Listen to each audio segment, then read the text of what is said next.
السلام علیکم ورحمۃ اللہ وبرکاتہ۔ بسم اللہ الرحمن الرحیم۔ اللہم صلی علی سیدنا و مولانا محمد وعلی آل سیدنا و مولانا محمد وبارک وسلم وصلی علیہ رب زدنی علما رب اشرح لی صدری ویسر لی امری واحلل عقدۃ من لسانی یفقهوا قولی اللہم الہمنی رشدی واعذنی من شر نفسی۔ بعض طلباء کرام وہ پوچھتے ہیں کہ استاد جی ہمیں کیسے پتہ چلے گا کہ اس سیغے میں تعلیل ہوا ہے یا نہیں ہے۔ اگر تعلیل ہوا ہے تو یہ مثال واوی ہے یا یائی ہے، اجوف واوی ہے یا یائی ہے، اس طرح یہ ناقص واوی ہے یا یائی ہے۔ تو اس کا بہت آسان سا طریقہ ہے، علماء کرام نے اس کے لیے مختلف طریقے بتائے ہیں۔ ہم آپ کے سامنے صرف دو طریقے بتاتے ہیں اور وہ بھی بہت زیادہ آسان۔ آپ توجہ سے اس کو سن لیں اور اس کو سمجھے۔ اگر کوئی بات آپ کو مشکل لگی تو پھر آپ بتا رہے انشاءاللہ ایسا کوئی مسئلہ دنیا میں ہے نہیں جس کا حل ہو نہیں، جس کا حل نہیں ہو سکتا۔ ہر مسئلے کا حل ہے لیکن بتانا تو پڑے گا نا۔ تو چلتے ہیں پہلی طریقہ کی طرف۔ پہلا طریقہ تو یہ ہے کہ اس کی نظیر کو ہم دیکھ لیں گے۔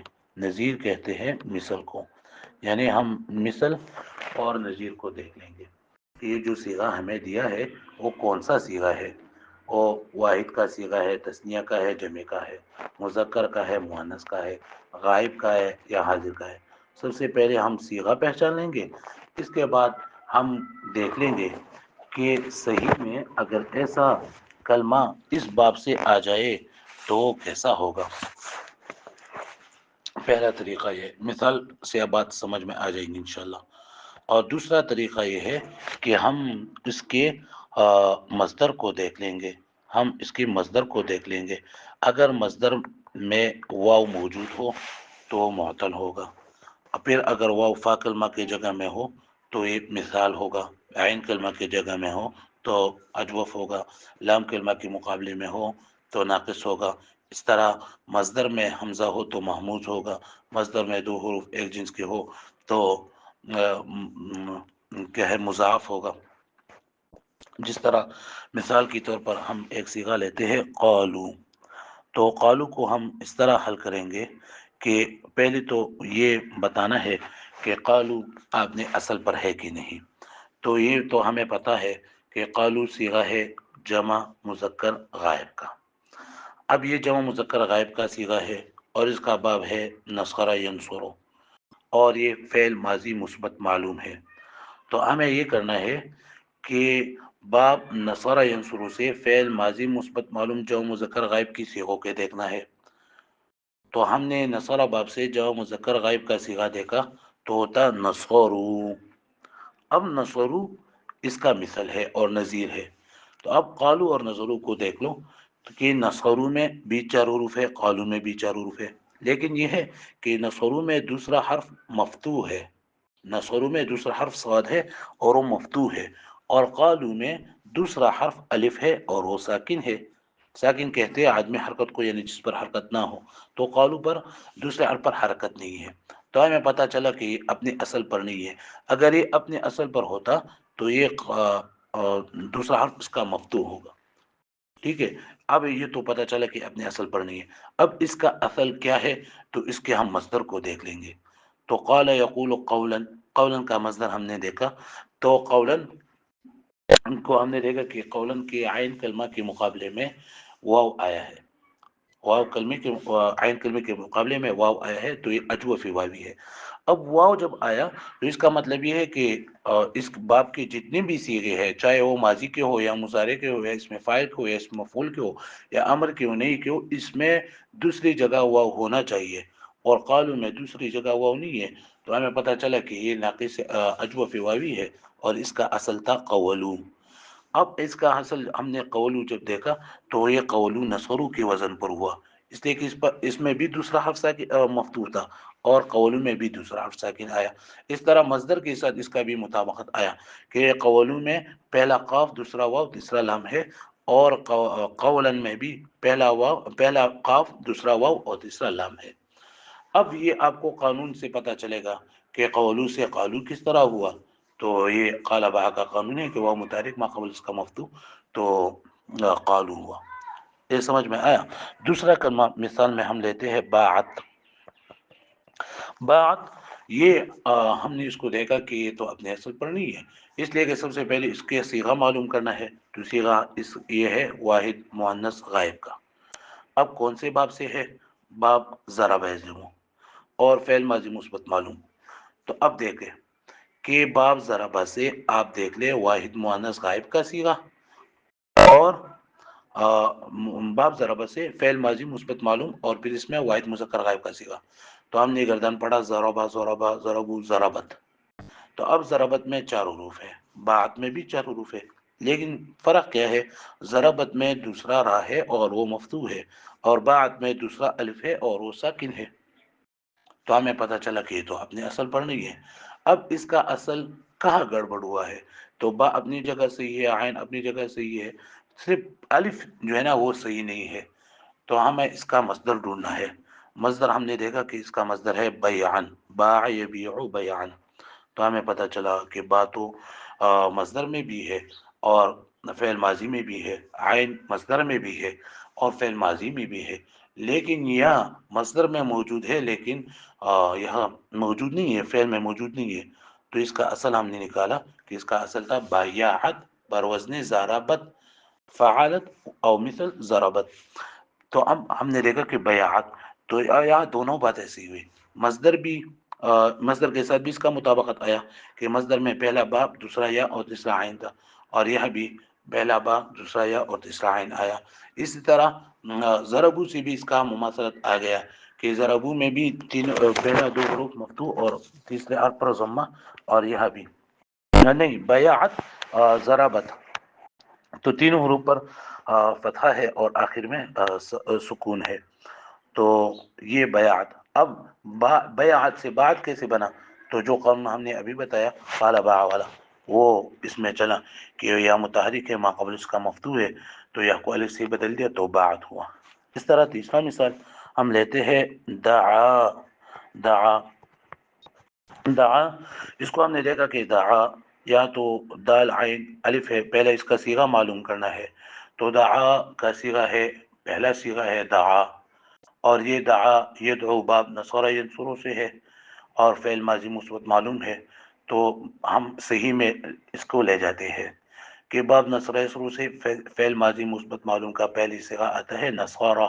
نصارہ میں 3 حروف ہے، دعا میں بھی 3 حروف ہے، لیکن فرق کیا ہے؟ نصارہ میں 3 حروف مفتوح ہے، دعا میں پہلی 2 مفتوح ہے، آخر حرف ساکن ہے. تو ہمیں پتہ چلا کہ یہ تو اپنے اصل پر نہیں ہے. اب اپنے اصل پر نہیں ہے تو یہ اپنے اصل سے کیسے معلوم ہوگا؟ تو ہم اس کی مصدر کو دعا یدعو دعاء و دعوتن. تو دعوتن اس میں پہلا دال دوسرا عین اور تیسرا واو. ہمیں پتہ چلا کہ یہ ناقصی واوی ہے، اس لیے کہ اس کے آخر میں واو ہونا چاہیے تھا اور واو نہیں ہے. تو اس کا اصل ہے دعا، اصل میں دعاوا. دعاوا تو یہ نصارہ کی طرح ہوا، یعنی دونوں حروف اس میں مفتوح آ گئے. اب دعا سے دعا کیسے بنا؟ تو وہ قانون ہے قال باع والے کہ واو متحرک ما قبل اس کا مفتوح، تو واو کو الف سے بدل دیا تو دعا ہوا. اس طرح اگلے مثال رمو. یہ اس کا ہم پہلا تو اس کا صیغہ معلوم کرتے ہیں، پھر اس کا نظیر بنائیں گے. تو رمو کا یہ صیغہ ہے جمع مذکر غائب. جمع مذکر غائب کا صیغہ ہے. باب ہے ضرب یضرب اور گردان ہے فعل ماضی مثبت معلوم. تو اب ہم صحیح سے فعل ماضی مثبت معلوم باب ضرب سے جمع مذکر غائب کا صیغہ لیتے ہیں تو آتا ہے ضرب ضربا ضربو. تو ضربو اور رمو اس میں کتنا فرق ہے؟ ضربو میں 4 حروف ہے، رمو میں 3 حروف ہے. اب تو ہمیں یہ پتہ چلا کہ اپنے اصل پر نہیں ہے. اپنے اصل پر نہیں ہے، لیکن اس کا اصل کیا ہے؟ تو ہم نے دیکھا اس کے مصدر کو، تو اس کا مصدر آتا ہے رمین. تو رمین میں 3 حروف ہے را میم یا، اور یہ را میم تو موجود ہے لیکن یہ نہیں ہے موجود. تو ہم اس کو اس کے اصل پر لیتے ہیں کہ اس کا اصل ہے رمیو. رمیو جب ہم نے نکالا تو یہ ضربو کی وزن بھی ہوا، ہم وزن بھی ہوا، اور اس کے یہ تیسری جگہ یہ بھی آ گیا. اب رمیو سے رمو کیسے بنا؟ تو وہ قانون ہے قال باع کا کہ یا متحرک اس کا ماقبل مفتوح، یا کو الف سے بدل دیا تو رما ہوا، اور پھر التقاء ساکنین کی وجہ سے الف کو گرا دیا تو رمو ہوا۔ اس کے بعد ہم لیتے ہیں یمدو۔ یمدو یہ ہے وہ صیغہ جس میں دو حروف ایک جن سے آیا ہوں۔ یمدو یہ اپنے اصل پر نہیں ہے، کیوں؟ اس لیے کہ یہ باب نصرہ شروع سے مد یمدو مدد یمددو، اور یہ صیغہ ہے فعل مضارع مثبت معلوم واحد مذکر غائب کا۔ تو واحد مذکر غائب فعل مضارع مثبت معلوم سے آتا ہے ینصرو، اور یہ ہے یمدو۔ ینصر اور یمدو میں کیا فرق ہے؟ ینصرو میں پہلا حرف مفتوح ہے، دوسرا نون ساکن ہے، اور تیسرا سواد مضموم ہے، اور چوتھا را مضموم ہے۔ اور یہ یمدو میں بظاہر ایسے لگتے ہیں کہ یہ تین حروف ہے، کیا ہے؟ دوسرا میم ہے اور تیسرا دال ہے۔ اور یہ اس کے فرق یہ ہے کہ یہاں ینصرو میں نون ساکن تھا اور یہاں میم پر ضمہ ہے، تو ہمیں پتہ چلا کہ یہ اپنے اصل پر نہیں ہے۔ اب اس کا اصل کیا ہے اور کیسے بنا؟ تو اب اس کا اصل ہم نے اس کے مصدر کو نکالا تو اس کا مصدر تھا مددن، مددن، تو اس میں دو حروف ایک جن سے آئے مددن، تو ہمیں پتہ چلا کہ یہ اپنے اصل پر نہیں ہے بلکہ اس کا اصل ہے یم دودو، یم دودو۔ اب یم دودو سے یمدو کیسا ہوا؟ تو ہم نے مضاف کے قوانین میں پڑھا تھا کہ جب دو متجانسین آ جائے اور دونوں متحرک ہو اور متجانس اول سے ماقبل یہ ساکن ہو تو پہلے متجانس کا حرکت ہم ماقبل کو دے دیں گے، تو ہم نے حرکت دیا تو یمدو ہوا۔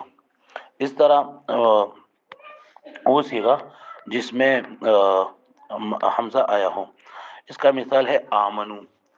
آمنو یہ بابی افعال سے ہے، اور بابی افعال سے ہے جمع مذکر غائب کا صیغہ فعل مضارع مثبت معلوم، فعل ماضی مثبت معلوم، اور بابی افعال سے، تو بابی افعال سے آتا ہے افعلو اکرمو، اور یہ ہے آمنو، آمنو، آمنو، یعنی اکرمو میں حروف ہے پانچ، حمزہ کاف را میم واو، اور یہ حروف ہے حمزہ میم نون واو، چار حروف ہے۔ لیکن فرق یہ ہے کہ یہاں حمزہ پر، اور دوسرا فرق یہ ہے کہ یہاں حمزہ پر آمنو میں کڑا زبر ہے، اور اکرمو میں حمزہ پر زبر ہے، صرف زبر ہے، کڑا نہیں ہے۔ تو ہمیں پتہ چلا کہ یہ اپنے اصل پر نہیں ہے۔ اب اس کا اصل ہے آمنہ، آمنہ حمزہ میم نون، تو حمزہ میم نون اس کا اصل ہوا، اور ایک حمزہ اس میں بابی افعال کا جاری ہوا تو اس کا اصل ہوا اَمَنُو، اَمَنُو، تو اَمَنُو اب یہ بروزن افعلو اور اکرمو کی مثل ہوا۔ اب یہ اَمَنُو سے آمنو کیسے ہوا؟ تو ہم نے پڑھا تھا کہ جب حمزہ ساکن آ جائے اور اس کا ماقبل بھی حمزہ متحرک ہو تو اس حمزہ کو ماقبل حمزہ کے متحرک ماقبل حمزہ کی حرکت کے موافق حرف علت سے بدلیں گے، تو اس حمزہ کو الف سے بدل دیا تو آمنو ہوا۔ تو یہ بہت آسان سا طریقہ تھا جس کے ہمیں پتہ چلتا ہے کہ یہ صیغہ اپنے اصل پر ہے یا نہیں ہے۔ اپنے اصل پر ہے تو نہیں ہے، تو یہ مثال اجوف، اب مثال تو آسان ہے اس لیے ہم نے اس کا بتایا نہیں۔ پھر اجوف ہے یا ناقص ہے، ناقص واوی ہے یہی ہے، اجوف واوی ہے یہی ہے، یا محموز ہے یا نہیں ہے، ادغام ہوا ہے یا نہیں ہوا ہے، اس میں تخفیف ہوا ہے یا نہیں ہوا ہے۔ آپ اس کو اچھی طرح سن لیں، اچھی طرح سمجھ لیں، اور اگر کوئی سوال ہو آپ کا یا کوئی بھی آپ کو اشکال ہو تو برائے مہربانی جو نمبر میں نے دیا ہے اس پر آپ پوچھ سکتے ہیں۔ اگر اس سے فائدہ آپ کو ہوا ہے تو اس کو اور کے ساتھ شیئر کر لیں۔ جزاکم اللہ خیرا کثیرا، بارک اللہ فی الدنیا والآخرہ۔ السلام علیکم ورحمۃ اللہ۔